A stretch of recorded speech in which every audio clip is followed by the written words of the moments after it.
to take on China on its own. Therefore, it needs the United States, whether it is in critical emerging technology partnerships, whether it is in mutual defense assistance, and so on. So a whole broad spectrum of areas where both countries require each other in a way that their combined power and their combined potential would then deter potential adversaries like China. So clearly, they have a lot to talk about, a whole wide array of issues. Like I said, there is the 30,000 feet view. You'll hear about the defense deals, the jet engines being manufactured in India, the Predator drones being acquired by all three services. That's the 30,000 feet view. And then you have the granularity, stuff that will make a difference to the lives of ordinary Indian Americans. H-1B visas don't have to be renewed. You don't have to travel out of the US to get a H-1B stamp and then come back. Also, the consulates being open in Seattle, the Indian mission will be open there. And then, of course, reciprocally, the United States will be opening up in Bengaluru and in Ahmedabad. So all of these are granular details which make a difference to the lives of ordinary Indians and ordinary Americans. So I think this state visit, this official engagement is going to cover that whole gamut, both from the 30,000 feet point of view as also the granular details on the ground. Yeah, well, it's time for your show, but that thing of the bucket list, I think they've got the display picture as far as this frame is concerned. So on your Insta, Twitter, and all your other profiles, this is going to be the picture, a landmark moment for you to be reporting from inside the White House and with a whole host of other people from Indian origin.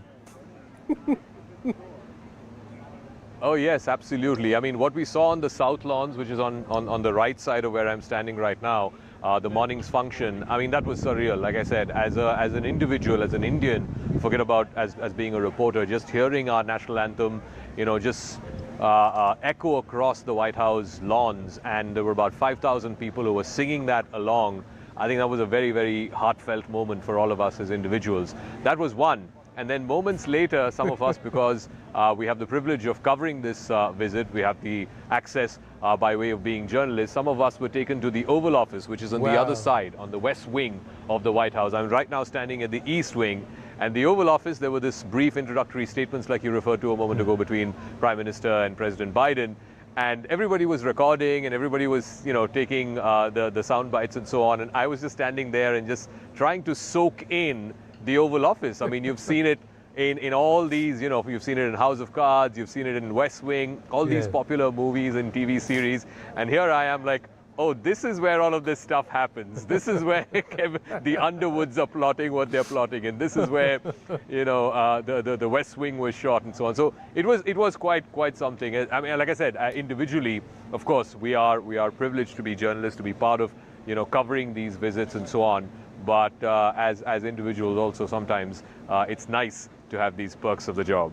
Well, great. Zaka, over to you, onto your show. And the sun is out, thankfully, now. So you can have a good outdoor edition of the Brass Tacks right from the White House. In fact, over to you.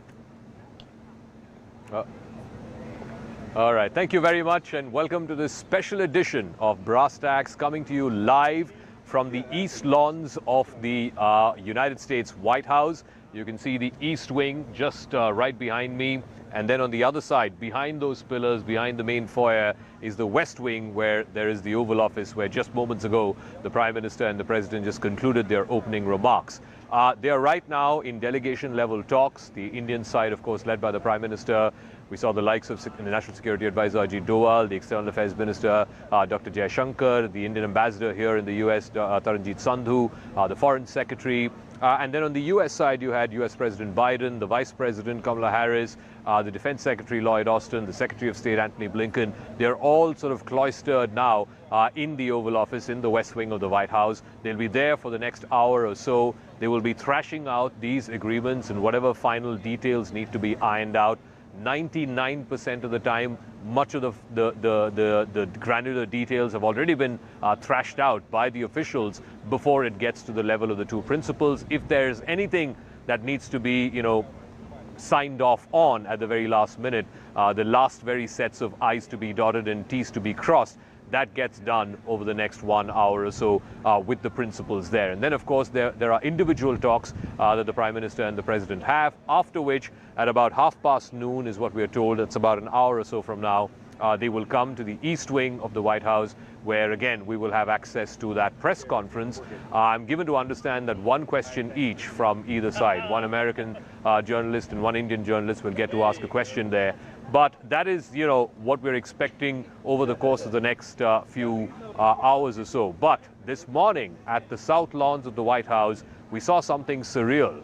We had an Indian Prime Minister receiving a state visit, all the pomp and grandeur and ceremony, the military band playing, and of course, in the backdrop, there were 5,000 Indian Americans chanting Modi, Modi. So I want to play some glimpses from that ceremony that happened earlier this morning, and then we'll go across to our guests.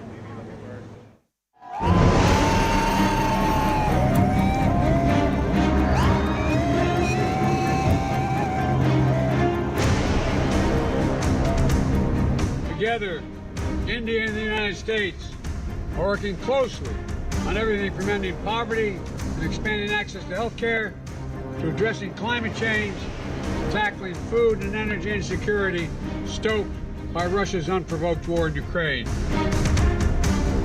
वैश्विक शांति, स्थिरता और समृद्धि के लिए दोनों देश साथ मिलकर काम करने के लिए प्रतिबद्ध है।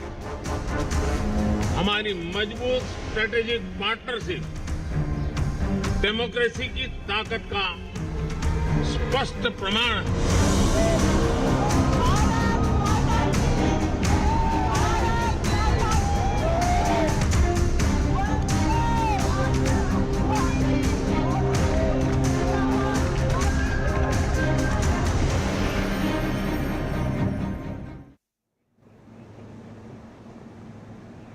All right, to kick things off on this special edition of Brass Tacks, coming to you live from the east lawns of the White House, we have a power-packed diplomatic panel. Timothy Romer is former U.S. ambassador to India. Atul Kashyap is former chargé d'affaires in the U.S. mission in India and currently the president of the U.S.-India Business Council. And also will be joined in a moment by Arun Singh, former Indian ambassador to the United States. Ambassador Romer, let me start with you first. This state visit sort of encapsulates what has been the hard work of the last perhaps 20 years. We're talking about defense deals, jet engines being manufactured in India. We're talking about armed drone deals, the Predators for India. What is your big 30,000 feet view of today's visit? Well, I remember not too long ago being the U.S. ambassador to India, and we had our very first state dinner under President Obama for Prime Minister Singh. And then they turned around in India, New Delhi, and had a state dinner for President Obama. Those were the foundations and the pillars being set by a Democrat, which were continued by a Republican administration, to deepen the strategic relationship here, to broaden the people-to-people ties that we're so proud of, to expand the horizons of this relationship into space and into skilling and talent training and schools for our youngest people. This is a terribly exciting time. I am not using hyperbole to describe this visit as a watershed moment in human history, where these two democracies are cooperating together. And this is a visit where technology is the springboard leading to more successes for us and our societies, for peace and prosperity going forward. Those are not going to be overused terms for the deliverables and for the outcomes in this. And I'm very excited to be going to the White House tonight to celebrate the people-to-people ties between our two countries.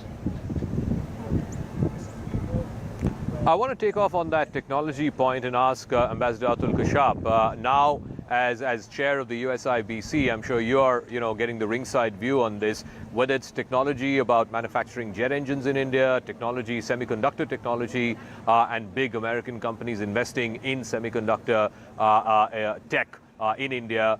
How do you see that sort of transforming this relationship? Because that has an impact in every sphere, from the geostrategic to the geoeconomic, and of course, when it comes to improving the lives of our peoples. Well, thank you for the question. But first, I'd like to take a moment to talk about what I just experienced. I was very fortunate to be among a group of people who were right at the south portico of the White House. We were probably just steps away from the podium where the two leaders gave their remarks. And I have to tell you, as an Indian American who has spent much of my entire working life trying to advance the ties between the people of India and the people of America and our two great democracies, that moment on the South Lawn with the masked bands and honor guards of the United States of America rendering tribute and honor to a state visitor from India, the Prime Minister of India, and the national anthems playing was really moving. To see 5,000 Indian Americans and Americans from all walks of life honoring India and the President of the United States, the Vice President, Secretary of State, and so many other friends and luminaries there who have worked very hard from both governments to bring us to this moment. It was extremely moving. And I was very privileged to be there and to witness that. And I think that there is truly a great deal that our two governments can do together and our peoples can do together. The governments will announce a whole raft of initiatives and deliverables, and I'll let them make the news on that. But what I will say is that after having worked so hard to overcome our strategic differences, including through the nuclear deal when I worked at the embassy in an earlier era, and having now worked to accelerate our economic relationship and to power it from 200 billion to 500 billion, which we need to do urgently, the new chapter in our relationship is the technological convergence. And whether it's semiconductors or defense or cybersecurity, outer space, telecoms, artificial intelligence, quantum computing, these are the important deep tech, future tech technologies that the member companies of USIBC, Indian and American, will work on with the full endorsement of the governments to try to ensure that whatever technologies affect our lives in the future, they are built on a software of free people and free enterprise, of democratic values, of Indian and American values that will help ensure the peace and happiness of the entire world and our two peoples. I want to bring in Ambassador Arun Singh as well. How much of the conversations that are happening inside the White House right now, whether it's between the two principals or their respective delegations, how much of the long shadow of an aggressive and assertive China is going to be sort of discussed in that meeting? Because many of these outcomes are going to be judged from that prism, whether it's the jet engine deal, the Predators, so on and so forth. A lot of it is going to be seen as potentially sending a message to Beijing. I think there are two aspects related to the cooperation that has been pursued between India and the US. The first is both, even if the China dimension were not there, both countries would benefit from the partnership. The Indian economy is already the 5th largest globally. It will be the 3rd largest by the end of the decade. So there is enough opportunity for both countries to just look at the partnership through which their economies, their technological strengths will grow. But that having been said, clearly the China dimension is important. The US has said that China is their main economic, technological, and military challenge, and that China has the intent and the capability to replace the US in the international system, and India faces its own challenges related to China. So that is certainly would be something that would be discussed. But very interestingly, this is not something new. Recently, the conversation between Prime Minister Vajpayee and President Bush in November 2001 has been declassified. And when you look at that conversation, it seems in their 1-hour meeting, almost 90% of the time was devoted to the challenge from China. So, and this predates, discussions related to the nuclear deal and what will come from that. So way back from that time, and President Bush in his own campaign had described China as a strategic competitor. So the China dimension is certainly a factor that will be there in the conversation. It's quite amazing, as they say, the more things seem to change, the more they remain the same. If they were talking about it 20 years ago and they're still going to be talking about it. I want to ask Ambassador Romer about this. But it's not like, it's all hunky-dory between the US and India. It's not like on all issues, both sides are on the same page. On Russia-Ukraine, for example, India's taken a very different position. India continues to buy Russian oil. India used to import less than 1% of its oil from Russia before the war began. Right now, it's anywhere between 25 to 30%, between a quarter and a third. on that issue, there is serious differences. And also, I'm sure, Ambassador Romo, you must have seen this new view in the Beltway. A lot of folks, actually tell us. There was another piece about how India and America don't really share values. What they share is interests. Will all of this be discussed as well when the principals are talking? And would these differences just, be there in the room, or would there be an attempt to try and bridge them as well? Well, that's a great question, and let me answer it very directly. Prime Minister Modi was interviewed by the Wall Street Journal prior to his visit to America just a few days ago. And he said there is unprecedented trust between the United States and India and the two peoples. When you fill that coin of the realm, which is diplomacy, is trust, and building that trust in relationships across the board, you can talk about the strategic convergence with China. You can build coalitions with other like-minded countries in the region, such as the Philippines and Singapore and Indonesia, Japan and South Korea, through the Quad, the great work of the deepening relationship in the Quad. Those things are all fairly easy to talk about these days. But because so much comes naturally to us, and we do share so many values as a democracy, as a people, as two countries devoted to peace and prosperity and sovereign rights in the world, we can talk about sensitive issues, and we should, quite frankly. I wake up every morning in America, and we have two vast oceans and two friends to the north and the south.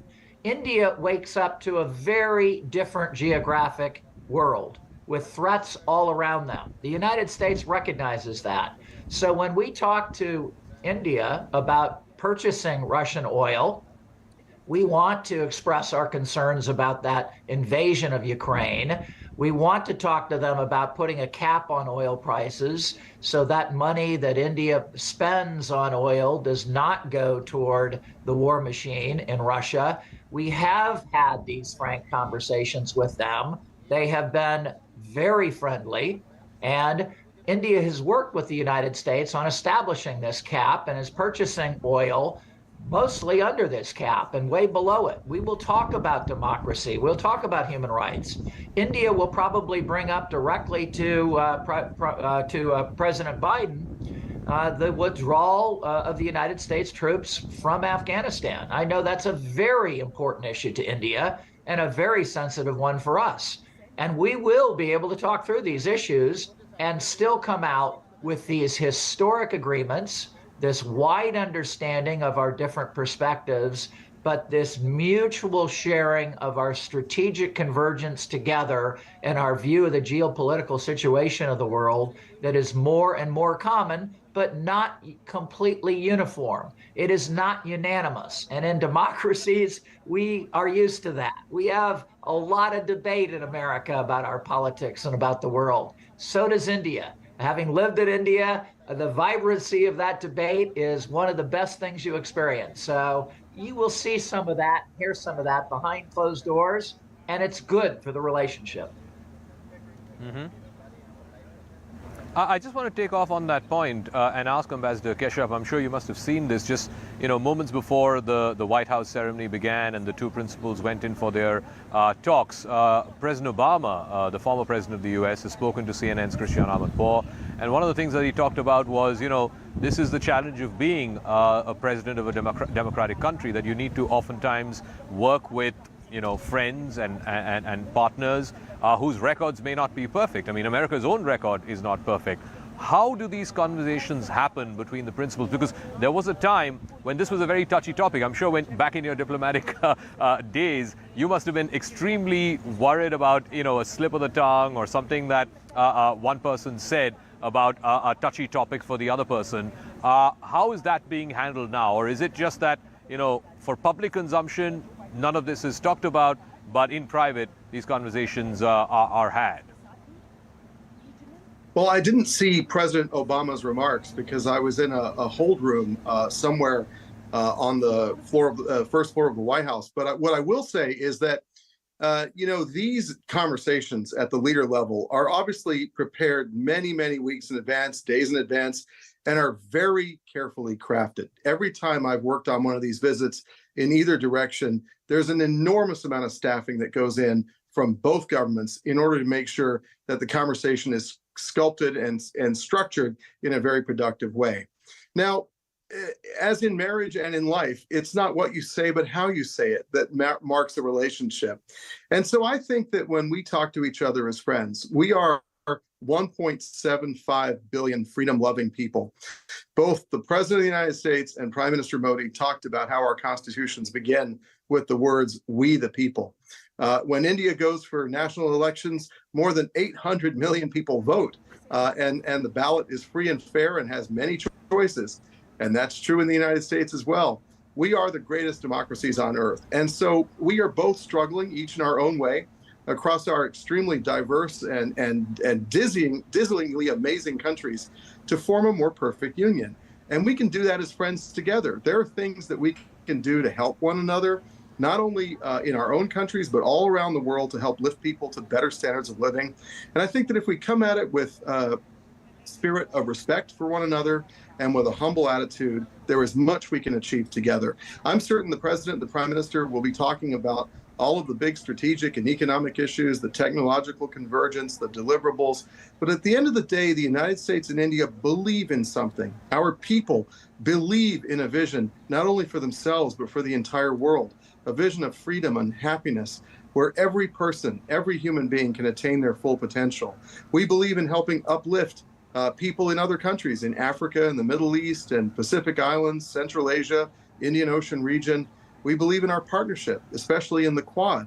So I think these are going to be very friendly conversations, and I think very carefully structured by the very learned and experienced bureaucrats on both sides. And I wish them the very best of luck in taking our relationship to the next level. Democracies must succeed. These are challenging geostrategic times, and democracies must also show that they can deliver.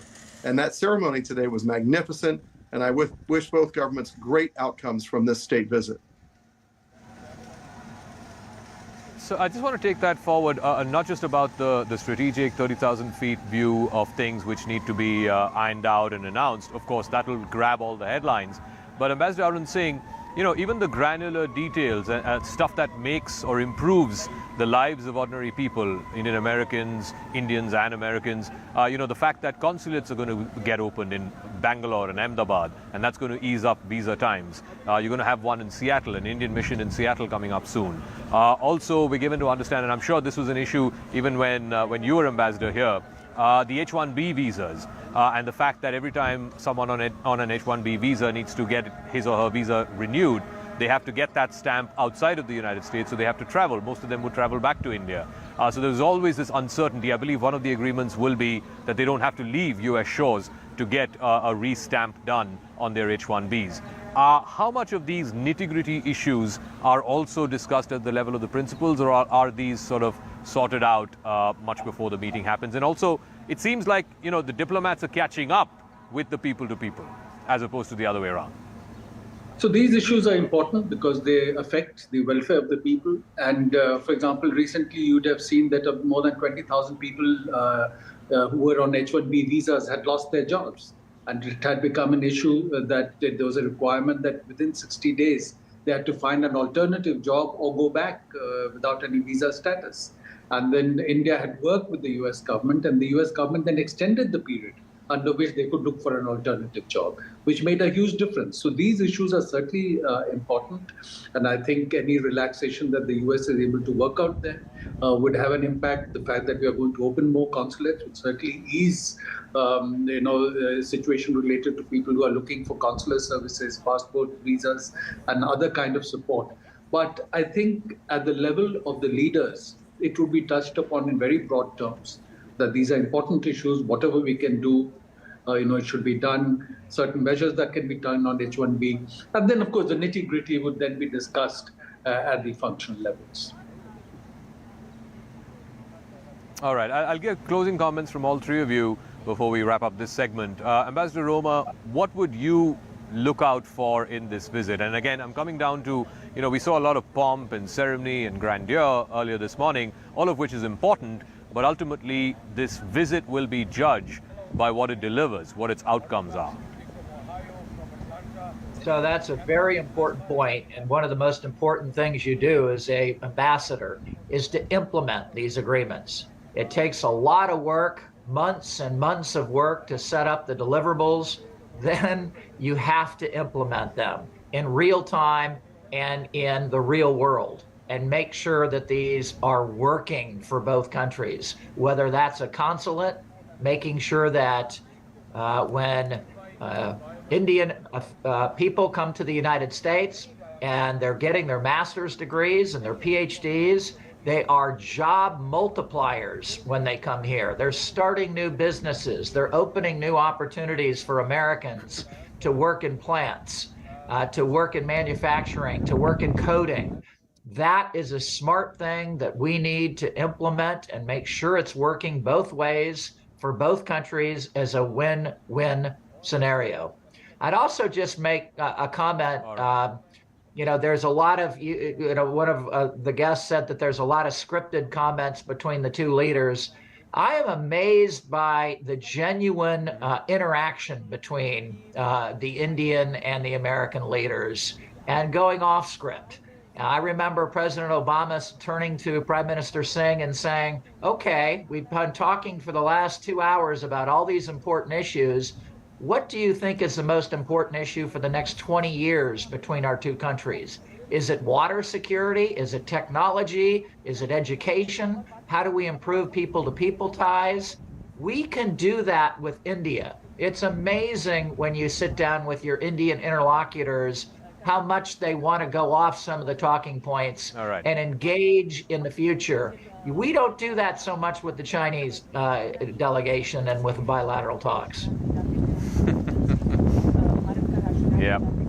Okay. Ambassador Kashyap, again, I come back, circle back to the China question, also in the context of, you've just seen Secretary of State Tony Blinken come back off a visit from China, and the buzzword seems to be in the Beltway, and you're as much clued in as anyone else is de-risking from China, diversifying from China, trying to get a semblance of normalcy, at least in the economic aspect of the bilateral relationship between Washington and Beijing. What may that mean for India? Because it definitely has a fallout. India has its own set of troubles with China. Well, look at the state visit and look at the powerful messaging from the South Lawn this morning. That message goes all around the world. It goes to many places, and it shows how much the United States and India have decided at the very top of our governments and systems that in these troubled geostrategic times, we are going to cling to each other and we are going to rely on one another on the most sensitive technologies and sensitive issues of our times. We just hosted this Indus X defense startup seminar at the chamber. And, I think that both governments are putting a lot of effort into defense. I will tell you that what I would like to see as the president of a trade advocacy council is more deals. I want to see more big-time, big-dollar energy deals that help ensure our shared energy security and India's geostrategic ambit of opportunities and choices. I would like to see more defense deals that ensure that our two great militaries can work together even more. I would like to see more digital economy and semiconductor and electronics manufacturing deals. India, as Janet Yellen said, is a friendshoring destination. And that has been a consistent theme of this administration. And I think that business is very keen to see what opportunity there can be to expand investment in India, to help ensure resilient and secure supply chains and the freedom and strength of democratic people everywhere. All right, I'll give the final word to Ambassador Singh as we close out this segment. What would your big takeaway from this visit be? Because people are already talking about, Ambassador Roma mentioned this as watershed. A watershed visit would sort of give the direction of any relationship for the next decade, 2 decades, and so on. In what direction do you see the India-US relationship go over the next 10, 20 years? So it is a watershed. I think the last watershed had come with the Civil Nuclear Cooperation Agreement, which provided a framework for cooperation till now. And now the Initiative on Critical and Emerging Technologies has become the new organizing framework for cooperation in the trade, technology, and defense domain. And so that will push the relationship. I think there is a message to bureaucracies in both countries to the wider populace in both countries that the leaders are invested in taking the relationship forward. And there's a message to other countries that this is how the two countries see the relationship, are intent on building it. So I think based on that, I see growing convergence, All right. much more work being done together. And of course, there will be some differences that they will have to handle from time to time. All right, Ambassador Singh, Ambassador Roma, and Ambassador Kashyap, thank you so much, gentlemen, for joining us on what one of you described as a watershed visit. We hope, and we will get to know in some time, what are the concrete outcomes and deliverables that both sides have worked on and have delivered for their respective people. Thank you very much for joining us here on Brass Tacks, the special edition coming to you live from the East Wing of the United States White House. Let me now go across to a special guest who's joining us, Union Minister for Women and Child Development, Smriti Irani. Ma'am, thank you very much for joining us on this special edition of Brass Tacks. What does this visit by Prime Minister and all that you saw over the last few hours, you know, the White House, military band and the Indian Americans there, you know, chanting Modi, Modi. How do you see this visit from the overall standpoint of Indo-US ties? I think what is essential here is to focus on the fact that our relationship with the United States of America goes beyond just a defense cooperation. Today, one needs to recognize that the Indian diaspora in the US is over 4 million people. They have their own unique impact on American polity, on American economy, and the social structure in the United States of America. One needs to recognize that close to 20% of all students from India who study overseas, 20% of the students are currently undertaking academic pursuits in the United States of America. That our cooperation in pharmacology extends to 14 locations in the US where Indian pharmaceutical companies are currently manufacturing. We have 200 active collaborations between Indian labs and US labs. 200 satellites have been launched courtesy ISRO and a partnership with NASA program from the US.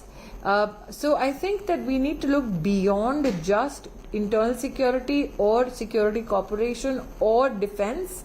Our relationship today extends and goes beyond into AI, quantum computing, green energy, biotechnology. Diversity of opportunity between India and the US is the underlying factor, I think, of this visit. So one of the things that's also being talked of is, you know, this partnership has become all the more critical and essential for the world because of the growing aggressive nature and threat from China. And we've just seen, you know, just some time back, just before the White House ceremony began, the Chinese side sort of taking pot shots on the US-India relationship. How do you see that playing out? I don't speak for China, I only speak for India, and I think if you've looked at how Prime Minister Modi has articulated India's position globally, he is of the opinion that we look to leverage our own capacities, our talent, our inherent strength, and make a mark for ourselves uniquely in global economies. That the pandemic COVID-19 tested our capacities and helped us deliver solutions with alacrity, not only for India but for the world, was witnessed vis-a-vis vaccine production and vaccine Maitri, production of PPE suits, and India becoming the second largest PPE exporter in the world. That we have even helped other nationalities during tragedies or calamities when they strike such nation states, such as the natural calamity in Turkey, or for that matter when Russia and Ukraine war came to a standstill because Prime Minister Modi wanted to evacuate over 20,000 Indians, and in that evacuation other nationalities were also helped. So I think uniquely India has positioned itself diplomatically, financially and technologically as a powerhouse in the world. All right. And ma'am, one final question. You know, you must have seen this. Obviously, the Prime Minister, after his engagements at the White House, will be going across to the U.S. Congress, the Capitol Hill building, where he will be addressing the joint sessions of the U.S. Congress. And already some members of Congress have decided to boycott his address. And I believe that that is having resonance back in India as well. The opposition Congress party has used that or projected that as proof that Mr. Modi's record in India is that of a democratic backslide, and therefore there's nothing to be proud about, and so on. As a representative of the ruling party, how would you respond to that? The fact that some congressmen and women have decided to boycott Mr. Modi's address later this afternoon. I don't think that warrants any reaction. I think that the grandeur of how India is positioned vis-a-vis the US right now speaks volumes about the kind of confidence both nations enjoy with each other. Those who would like to digress from this benefits of this relationship, which are mutual, seek to serve their own limited political purpose.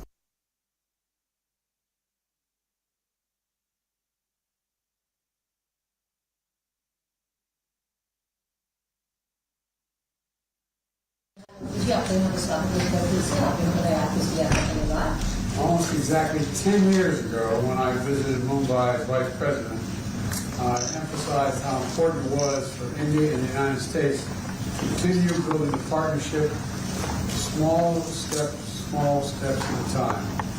10 साल पहले करीब जब मैं India गया था मुंबई में, तो मैंने कहा कि भारत और अमेरिका के लिए कितना जरूरी है कि एक एक कदम करके हम अपनी भागीदारी को आगे बढ़ाते जाएं. Over that past 10 years, those small steps have transformed into large progress. और समय के साथ-साथ वो जो छोटे-छोटे कदम हमने उठाए, बहुत बड़ी प्रगति का रूप ले चुके हैं. And today, the partnership between our countries is stronger than it's ever been. और आज हम दोनों देशों के बीच में जो भागीदारी है पहले से कहीं अधिक मजबूत है. We see it in our major defense partnership, now a pillar in Indo-Pacific peace and security structure. और हम देख रहे हैं अपनी इस पीस में शांति की. All right. Thank you very much, ma'am, for speaking with us here on CNN News 18 in the special edition of Brass Tacks live from the White House. I also want to go across, and one of the areas that both the principals are speaking about right now, and we've been hearing a lot of build-up on this in the run-up to this visit, because Jake Sullivan was there in India last week. Critical emerging technologies, and who better to speak to about this than John Chambers, longtime CEO of Cisco. He's now Chairman Emeritus of Cisco. Thank you very much, Mr. Chambers, for speaking with us. What are your expectations from this visit? We've just, gotten over that South Lawn ceremony with all the pomp and glamour and grandeur. Now it's the business side of things as both the leaders are speaking. What are your expectations as one of the captains of industry, particularly in an area which is being talked about a lot of late? Well, my expectations, Zaka, and it's a pleasure to be on with you all again, are very high. If you watch, I've been the biggest positive optimist about India, about the strategic relationship between the U.S. and India being the most important in the world, that India would be the role model for a digital, IT-driven economy, and that together the U.S. and India can literally do innovation in a way that will benefit every citizen in each of our countries. Prime Minister Modi is among the very top leaders of the world, if not the top, in my opinion, in terms of the skill set, unique capabilities of vision and strategy, and ability to get results across his country on a social and an economic basis. And he knows how to form lasting relationships in a very unique way. But he's driving a digital India, much like the U.S. needs to drive a digital U.S. And the strategic partnership between the U.S. and India, when I said it 5 years ago, would be the most important in the world. Now people are realizing how key it is. Tremendous progress, a long ways to go, but very optimistic about this just being another major step in the relationship between our two countries. Critical infrastructure, AI, semiconductors, etc. We are natural allies. You watch what Apple, GE, other companies are doing, Boeing in India. You can see our relationship coming together in a way that benefits all citizens in both countries. I want to talk a little bit about semiconductors, because suddenly this issue has come to the fore, particularly after COVID, after all these frictions that we're seeing between China and Taiwan. People are talking about it a lot more as to how potentially, if God forbid, there were to be another military conflict, semiconductors is a critical area where, the buzzword these days in Washington is to de-risk from China. Do you believe India, given its large demographic, its electronics base, will be able to, if not replace China, but at least take away some of those supply chains away from China in this critical emerging technology? Well, in reverse order of what you said, I think a China plus one strategy is a must. For critical infrastructure, you have to have it with allies that you trust, and you know that the components you're getting are very, very clean in terms of the technology, that there aren't any issues with that. Predictability of the supply chain is also there. I believe the U.S. semiconductor industry has to move more and more to the U.S. and more to our key allies. India is a natural beneficiary of this. If you watch the changes that Prime Minister Modi has made over the last 10 years, it's amazing how far that country's come in 10 years, further than any other country in the world. It's going to be the #1 growing economy for the next decade. Standard of living for all of its citizens going up dramatically. So what you are seeing is changes that I think are very appropriate. And if you watch the semiconductor industry, I think you'll watch India's government build out a supply chain, much like Apple signed up for the other day, in terms of opportunities together. We talked about semiconductors and how the criticality of this technology. If you could sort of walk our viewers through in layman terms as to why transferring this technology is so difficult and has become so hard, and it's suddenly come to the fore that 90% of the world's semiconductors are made in one country and a large part of it is made by one company. What explains why other countries, US, India, the rest of the Western world, are not as much invested in the manufacture of semiconductors as Taiwan is? Well, I think the key issue that you're talking about is trust, predictability of supply chain, and knowing that the components you get are security free of any challenges. I think the changes on logistics that India has made position their country well to be able to do this. I think they will be the logical beneficiary of the changes as many companies, especially American and Western Europe companies, move their manufacturing and supply chains away from just a dependency on China. I think what you are seeing is the ability for America and India to work together on critical technology and new technologies such as artificial intelligence. And as Prime Minister Modi said the other day, AI stands for America and India in many ways in innovation.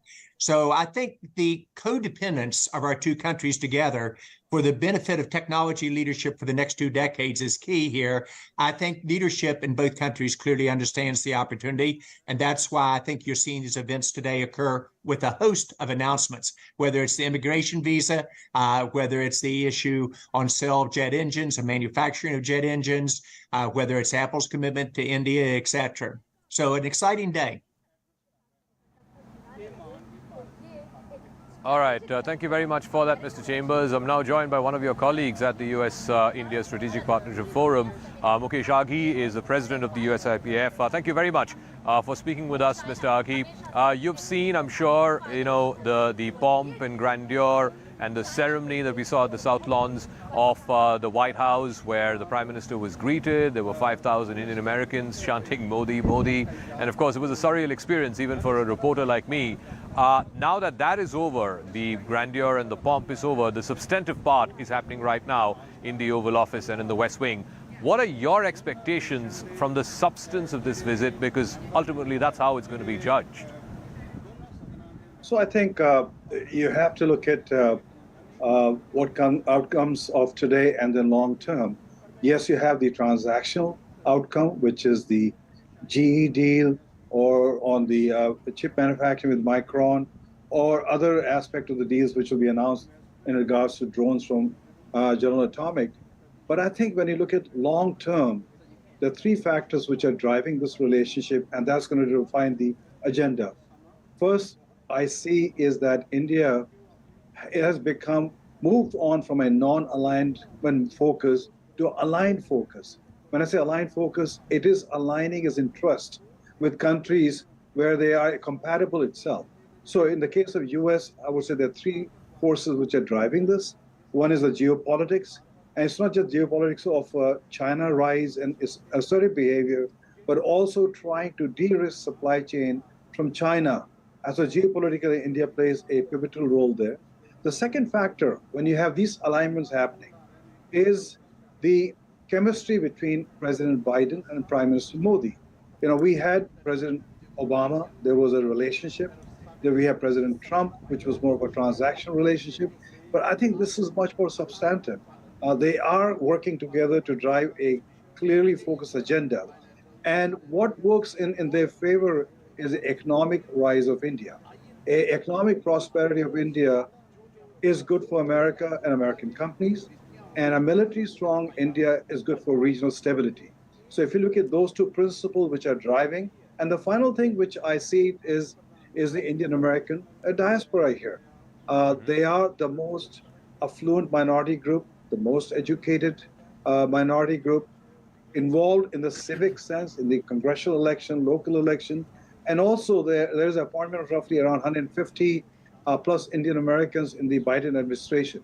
So all these forces are aligned, and what we see a long-term relationship which will be based on mutual trust, based on mutual values, but more important, based on mutual win-win itself. Okay. I also want to, one of the phrases that we've been hearing for a long time, for the last 20 years or so, is about the potential of this partnership and how the potential of this partnership can redefine everything from geopolitics to geoeconomics. But when you talk about the potential of this partnership, I think we also need to acknowledge the limits of this partnership. India is never going to be a military ally of the United States. Even, you look at the Russia-Ukraine war, India has taken a very different stand from the United States. They're not saying it publicly, but it was a point of concern that India continues to buy Russian oil. And you must have seen that Ashley Teller's piece where he said, America is betting on the wrong ally, militarily speaking, because if it came down to it, if a confrontation happened between China and Taiwan, India would not militarily get involved in that. Do you see that while there is, of course, 99 areas to cooperate, there will always be the limits to this partnership? Well, that defines the maturity of the relationship. India does not have to follow every aspect of U.S. strategy. In my opening remarks, I said India is now aligned to its own interest, and there's nothing wrong with that. It will have a partnership with Russia. It will have a partnership with the United States. It will maintain a dialogue with China itself. So I think what we are seeing is India, which used to be focused on the moral values, has come down to focusing on its interest, which is going to raise the quality of life of citizens, which is going to grow the economy itself, and which is going to make it more self-sufficient. And there is absolutely nothing wrong with that. I think there will be places where U.S., India will not agree, but the maturity and the trust will define those, I call challenging moments. And I think we see that happening in the case of Ukraine and the case of India buying Russian oil. There is not much. Yes, there was some kind of hesitation here, concern here, but I think everybody's accepted India's position and things move on normally. I also want to finally round up with, while we talk about all the big strategic and geoeconomic stuff, the jet engine deals and the Predator drones and all of that, which is great. That's sort of directionally setting the template for the relationship. As an Indian American, I mean, you have seen firsthand the kind of woes that plague the community, whether it's the H-1B visa issue, whether it is, greater access to consular services. Do you see, the diplomatic sort of fraternity, the government sort of trying to keep pace with that curve to the rising demand of Indians wanting to come to the US, whether it's to work or study, and vice versa, Americans being interested in India and wanting to go to India and live and work in India? So I think one is on the consular services. I think there is an announcement coming where India will open one more consulate in the US, and the US will open another consulate in India. They will add more resources. So you will see easing of the visa itself. I think the bigger issue is the immigration reforms in the US. Indians are on a quota system for green card. that means the wait time is 10 to 12 years. And I think that's not acceptable. So we are working with the Congress to see what can be done to expedite that process itself. Because we would like to see more Indian students coming to the US. We would like to see more Indian students getting engaged in the economy, be able to be a tax-paying citizen day one itself. And I think we have to work hard on attracting US students into India also. We are seeing a momentum, but the momentum, the disparity is very high. We get approximately 4,000 students coming to India from the US, while we have 232,000 students coming to the US itself. I think that disparity has to be worked on, and we have a lot of work to do in that area. All right, Mukesh Aghi, I guess I'll see you later this afternoon at the joint session of the US Congress. But it's been quite phenomenal what we've seen, not just what we saw this morning at the South Lawns of the White House. Like I said, sometimes reporters, journalists, we tend to be very dispassionate about the story that we're covering. But today what happened, to have those 5,000 Indian Americans, chanting Modi's name and the national anthem playing, I think that set the tone. The national anthems of both countries playing, and when the Jana Gan Man played, everyone was singing along, and you could literally feel the emotion of that place at that time. I think that was quite phenomenal. I think that best encapsulates at least the pomp and ceremony and the grandeur part of this visit. If you'd been tuned in to this special edition of Brass Tacks live from this east side of the White House, thank you very much from camera person Ravindra Kumar and myself. We're signing off for now, but we've got a packed day ahead. There is the US Congress address later this afternoon, and of course, in the night, the pomp and ceremony will continue with the state banquet. Thank you for tuning in.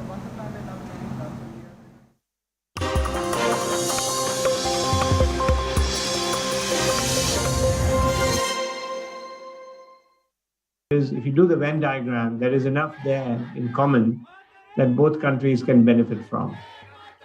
Right, and when you talk about that mutual benefit, and there's also the labor force, and that is also when we talk about skilling for the future, we are looking at a time where the inroads have already been made by artificial intelligence.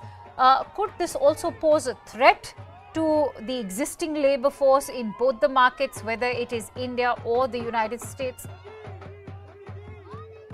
Yeah, so I think that's what I was referring to, that there are sensitivities on immigration that are politically the reality, and those have to be taken into account. The United States government here is answerable to its own people, as it should be, and likewise on the Indian side. So, but that doesn't mean that there cannot be a commonality. So one has to find that sweet spot in the middle that benefits both sides and yet preserves the concerns that each domestic constituencies on each side might have. And I think the two sides are quite committed to working out progress in that direction. There are a number of areas in which we're expecting announcements. This is hopefully one of them. Thanks to you, Sarang, for joining in.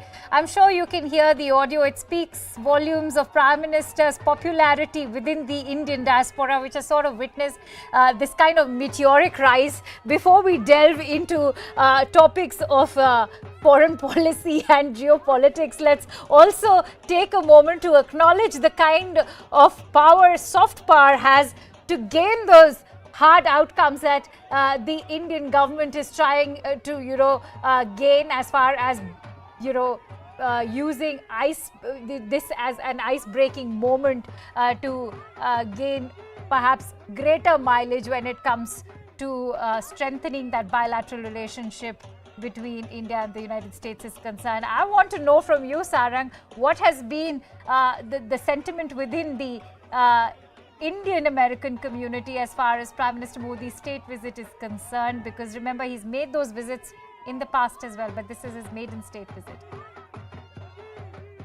Yes, thank you for having me on the show. Well, he's certainly very popular among the Indian American diaspora. I think that has been true for quite some time, and you can see that sentiment expressed. He's also highly resonant in terms of in him and India in Washington in terms of the policy circles, Congress, the White House, and really all facets of US policy-making circles. So it's both the diaspora and the government and associated figures who, are looking forward to what comes out of this for India-US relations. Right, and when we talk about Prime Minister Modi's popularity with the Indian diaspora, this has witnessed a meteoric rise since 2014. And something that has also been capitalized by not just the Biden government, but also in the past, say in 2019, when we witnessed Donald Trump invite Prime Minister Modi to that Howdy Modi event in Houston. We know that 2019 was again a very pivotal, crucial year for the United States. And we are looking at another pivotal year, which is 2023. We all know both the countries are now expected to go to election next year.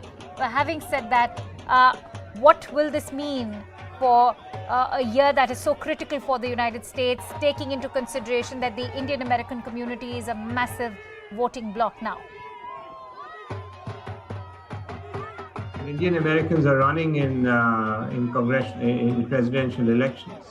We have two candidates, both on the Republican Party side, that have Indian origin, and there have been others before, and there will be doubtlessly many more in the future. So, the Indian American community is among, if not the most successful immigrant communities in the United States at this point. It is more than 4 million strong.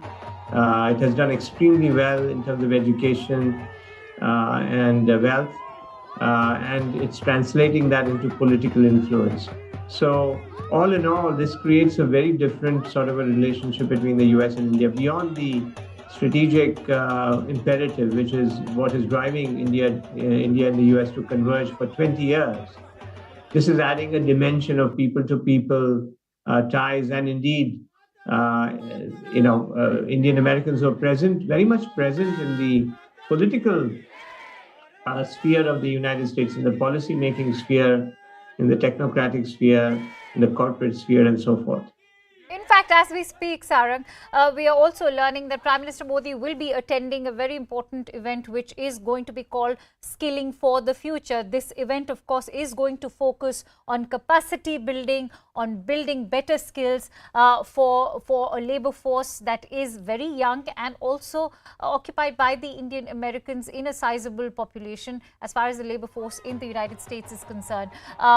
How much rests upon this event for the Indian American community, not just in the United States, and also for those Indians who are looking forward to going to the US? Remember, there's also a big hurdle as far as the H-1B visa issue is concerned. So I'm told that there will be progress on the visa issue. We'll see what happens in the next couple of days. But that's something I think the US side has taken up. And we know the challenges there, and there's a sentiment at the moment in the US that is not very favorable to immigration. But nevertheless, the point being made by many Indians and those who understand, the dynamics of this, is that this really benefits both sides. That you have sort of skills that the US needs for its own growth in the future. It has its own here in the US. We have our own challenges, and we do need to up the game, if you will, in terms of technology, education, skilling. And of course, India has that challenge as well, has many skilled service employees that can be absorbed, but can also work here. So together, this model is not new, but the point is to continue it, and it really is a win-win. So having the domestic sensitivities have to be taken into account. There's no question. India does that on trade. So the US naturally will do it on immigration, and that has to be expected. But even if you account for that, if you do the Venn diagram, there is enough there in common that both countries can benefit from. Right, and when you talk about that mutual benefit, and there's also the labor force, and that is also when we talk about skilling for the future, we are looking at a time where the inroads have already been made by artificial intelligence. Could this also pose a threat to the existing labor force in both the markets, whether it is India or the United States?